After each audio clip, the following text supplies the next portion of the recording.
What is true security? A business or a job? Can a business ever be truly secure? Listen, God has not given us the spirit of fear, but of power and love and a sound mind. And He gives us the power to create wealth to establish His covenant. Hey, everybody, my name is Paul Bacco, founder of Christian Business Incubator. I've run a virtual incubator for over 15 years, worked with more than 965 clients, and started 10 different companies in 10 different markets with 10 different business models. And I've been looking for answers to these questions for years. And in the next 60 seconds, I'm going to show you what I found with my decades of experience. First, we must wrap our head around time and security. With a job, we have a measure of security, but it's false security because we're not the head, we're only the tail. When you're starting a business, it's more like a crock pot than a microwave. You might be thinking, well, maybe God didn't call me to start a business, or maybe this is all there is.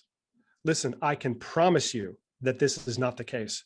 If you're feeling the drawing, the calling, the tickling for more, then that is what you need to follow. That's the Holy Spirit talking to you. Because in Deuteronomy 8:18, God tells us that He gives us the power to create wealth. Why? To establish His covenant. And since God is love, His covenant is a love covenant and involves people. So the world system is love money, use people. The kingdom system is love people and use money. People first. And Jesus told us, seek first the kingdom, and all these things will be added. We do the seeking, He does the adding. That's the kingdom. I mean, what do you think builds hospitals, funds ministers, feeds hungry children, funds ministers, digs wells, gives clean water? What do you think rescues the sex trafficked? It's money, money, and money. With a good heart, money is good. And if God can get it through you, He can get it to you. The Bible doesn't say money is the root of all evil. It says the love of money is the root of all evil. Jesus prayed, "Thy will be done on earth as it is in heaven." Well, guess what the streets of heaven are paved with? Gold. That's to be our position, money underfoot, more than enough, pressed down, shaken together, and running over. But listen, my friend, if God doesn't force anyone to accept Jesus, which is the one thing, He certainly is not going to force anybody to accept His covenant blessing of wealth, period. And the Bible teaches us in Mark 4:28, it's first the blade, then the ear, then the full corn in the ear. There's a progression, a sequence, small, medium, large. And when we make the mistake of thinking that we can start a business today and enjoy large harvest tomorrow, we're setting ourselves up for failure. That's not kingdom. That's not operating in biblical kingdom principles. We walk, then we run. We're faithful with a little, then He gives us more. We're good stewards. And the good news is we can accelerate the process by choosing the model that we put our hands to with wisdom. Some business models are low and slow, low margins and slow growth. Others can be fast and big. Some business models require you to be Einstein or a rocket scientist. Some are simple. Some change every other day. Some are evergreen.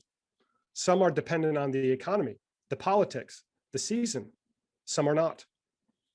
When we pick up one end of the stick, we automatically pick up the other end.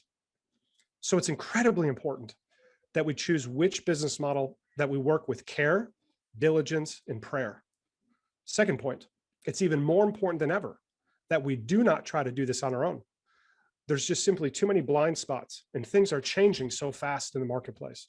The Bible teaches in Proverbs 15:22, plans go wrong for lack of advice, but in many advisors, there's success.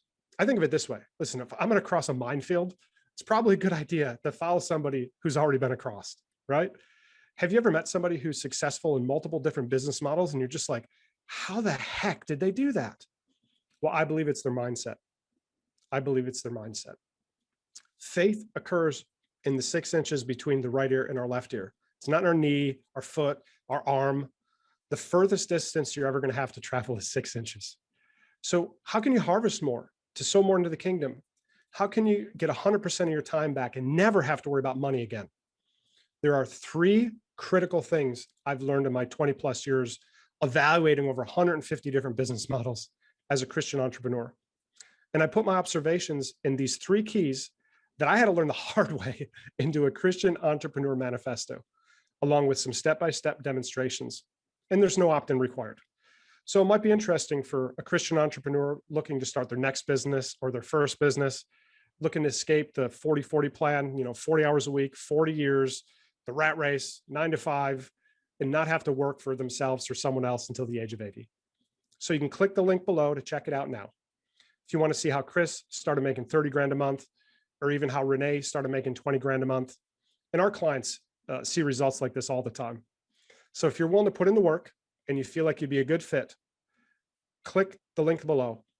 We'll give you a few seconds to think about it. We hope to talk to you soon. Have a blessed day.